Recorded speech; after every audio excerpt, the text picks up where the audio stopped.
Kelly. I'm Jude Kelly. I'm the Artistic Director of the Southbank Centre. This is the year 3 of Alchemy. And some of you might be here because you're Bellowhead fans. Some of you might be here because you're Raghu Dixit fans. Okay. Some of you might be here because you're fans of the Southbank Centre. Tonight you're seeing a collaboration between Bellowhead and Raghu Dixit. They've had altogether, I think, about 9 days together. From a first meeting in London about a year ago, and a second meeting in Mumbai in January, and very cold it was. 5 days together there, and then 3 days back in London to write together this suite based on an ancient folk story.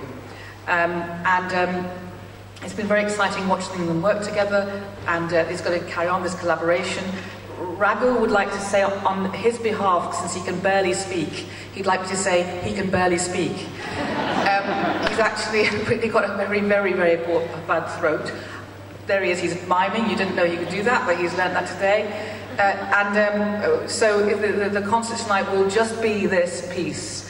But it's a tremendous work in progress. We hope to take it to India and then travel it further forward. And tonight you're also seeing Gauri Tripathi and 2 beautiful dancers. Oh, I should have said that, shouldn't you? Who's the Gauri Tripathi fan club? Yeah. So have a great evening, but as the piece wants you to think about, be careful what you wish for.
Once upon a time, there were 2 friends, Kush and Deva.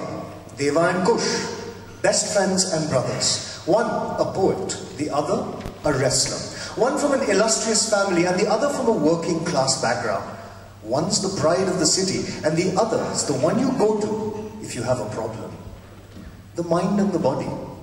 One life spent reading and writing, the other in wrestling pits with a big, bright, beautiful grin. They were more than brothers. Yaar bina jeena bhi kya? What's the point of it all if you're not with your friend? Yari.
a girl on the street and he couldn't do anything else but watch her.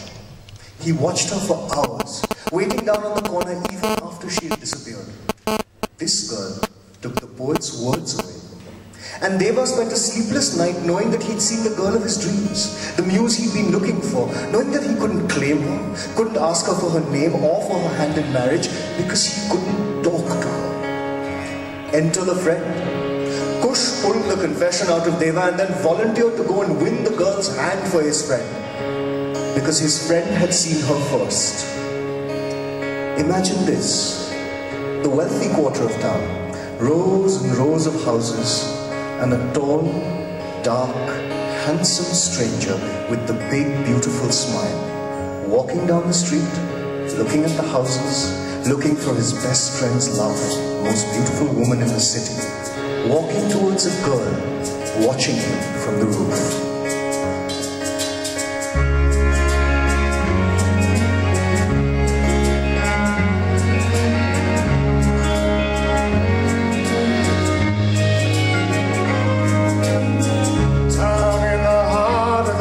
There's a girl upon the roof.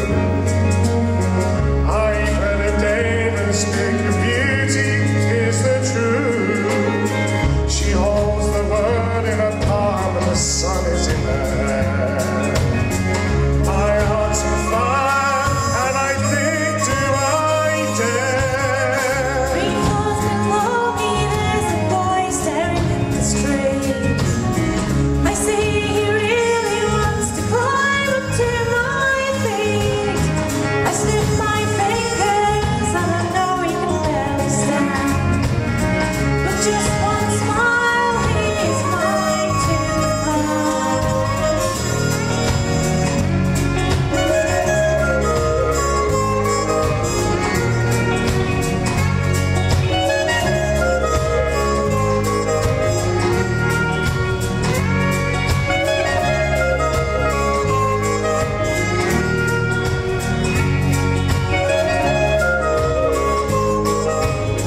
My heart splits in two, but I'm in for my friend. My whole life with him I would like to spend. I can't be in the way that love is heaven sent. I wish those strong arms would give me warmth and shade. And I really want to be with her. And I really want to be with him. And my heart sings, but I can never let it show.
Kush saw Lavanya and he just knew.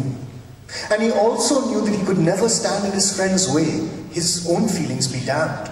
These were the unwritten rules, that he had already fallen in love with her, and that he had his doubts about whether Deva would be able to handle this particular child woman mattered little. This wedding simply was to be.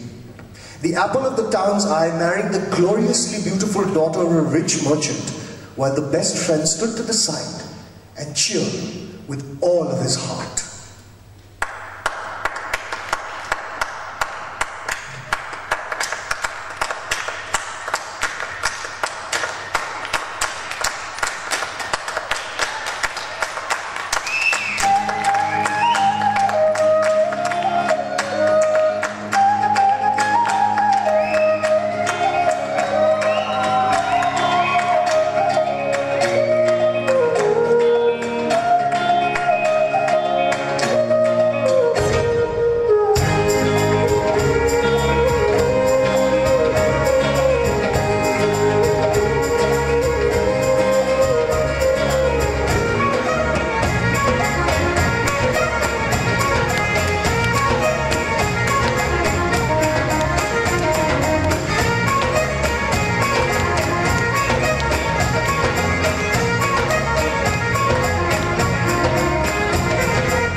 joy. A child was on the way. For 6 months it was bliss. But then, the warmth from the afterglow began to creep away, and the cold from the open window where Lavanya always stood, began to settle into the room, into their bones. She had married a man who couldn't speak to her, even though he was a poet. She had married him on the strength of his friend's smile. Kush came to them as a friend every other day, the brother and the brother-in-law. And every time he left, there were still 3 people in the room. The poet, at peace with his books, deeply in love with his wife, who understood her role and accepted it, but lived for the next glimpse of that smile and that body, belonging to the friend who would do anything for her. This was married life.